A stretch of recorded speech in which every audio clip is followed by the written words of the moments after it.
মঙ্গলবার জলপাইগুড়ি জেলা জুড়ে চলছে বিক্ষিপ্ত বৃষ্টি। NH-31 জলঢাকা নদীর অসংরক্ষিত এলাকায় লাল সতর্কতা জারি করা হয়েছে। এছাড়াও তিস্তা নদীর দমোহনী ও মেখলিগঞ্জ এলাকার অসংরক্ষিত অঞ্চলে হলুদ সতর্কতা জারি করা হয়েছে।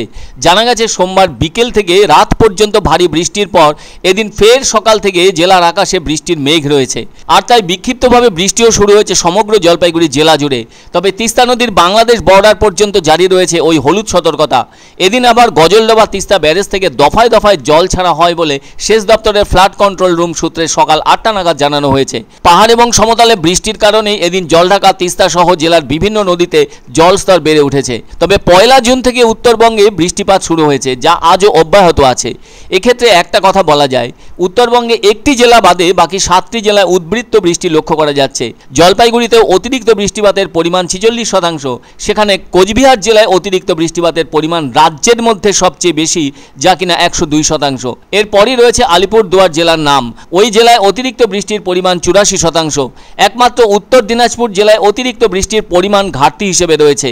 আর দক্ষিণবঙ্গে ঘাটতি বৃষ্টিপাতের কবলে সবকটি জেলা, যার মধ্যে সবচেয়ে বেশি ঘাটতি বৃষ্টির পরিমাণ 56% রয়েছে নদিয়া জেলার ক্ষেত্রে।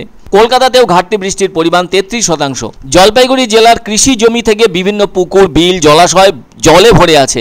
আপাতত বেশ কিছুদিন বৃষ্টি না হলেও চলবে। এদিকে জলপাইগুড়ি জেলার ভেতর দিয়ে বয়ে যাওয়া তিস্তা নদী সহ বিভিন্ন নদীগুলির জলস্তর বৃদ্ধি পেয়েছে। তার কারণ পাহাড়ে দারুণভাবে বৃষ্টি হচ্ছে, আর সেই বৃষ্টির জল চলে আসছে নদীগুলিতে। এছাড়াও সমতলেও যথেষ্ট বৃষ্টি হচ্ছে। যদিও চলতি সপ্তাহে অতি ভারী বৃষ্টির কোনো সতর্কতা দেয়নি আলিপুর আবহাওয়া দপ্তর। আপাতত সেইটিই রক্ষে, না হলে তো বানভাসী এলাকার ছবি আবারও চোখে পড়ত। অন্যদিকে নদীর পার ভাঙার খেলাও চলতে থাকতো। অথচ 7 দিন আগেও জলপাইগুড়ি জেলা জুড়ে ভারী থেকে অতি ভারী বৃষ্টি লক্ষ্য করা গিয়েছিল। আর ওই বৃষ্টিতে তিস্তার মতো বড় নদীর জল টটগাঁও এলাকাকে যথেষ্ট প্লাবিত করেছিল। তিস্তার আগ্রাসী মনোভাবের কারণে টটগাঁও এলাকার অনেকগুলো বাড়ি ও জমি নদী গর্ভে চলে গিয়েছে। কেননা তিস্তার ওই রকম ধারে বিশেষত চর অঞ্চলে বসবাস করেও তাদের শান্তি নেই। আবার জলপাইগুড়ি শহরের 1 নম্বর ও 25 নম্বর ওয়ার্ডও সবচেয়ে বেশি ক্ষতিগ্রস্ত হয়েছে। তার কারণ বেড়ে ওঠা করলা নদীর জল ওইসব এলাকার ঘরবাড়িতে প্রবেশ করে দারুণ সমস্যার সৃষ্টি করেছিল। তাই জলপাইগুড়িবাসী আর এই মুহূর্তে বৃষ্টি চাইছেন না। কিন্তু প্রকৃতি তো মানুষের হাতের পুতুল নয়, ইচ্ছে করলে এ হাত ও হাত করে নেওয়া যাবে। তাই বৃষ্টি আছে, আর তা থাকারই কথা। সেপ্টেম্বর মাস তো বটেই, অক্টোবরের মাঝামাঝি মাস পর্যন্ত থাকার সম্ভাবনা। তার মানে আরও অনেক দিন বৃষ্টি থাকবে। এর মধ্যে বৃষ্টির মেঘের লুকোচুরি খেলা তো থাকবেই সূর্যের সাথে।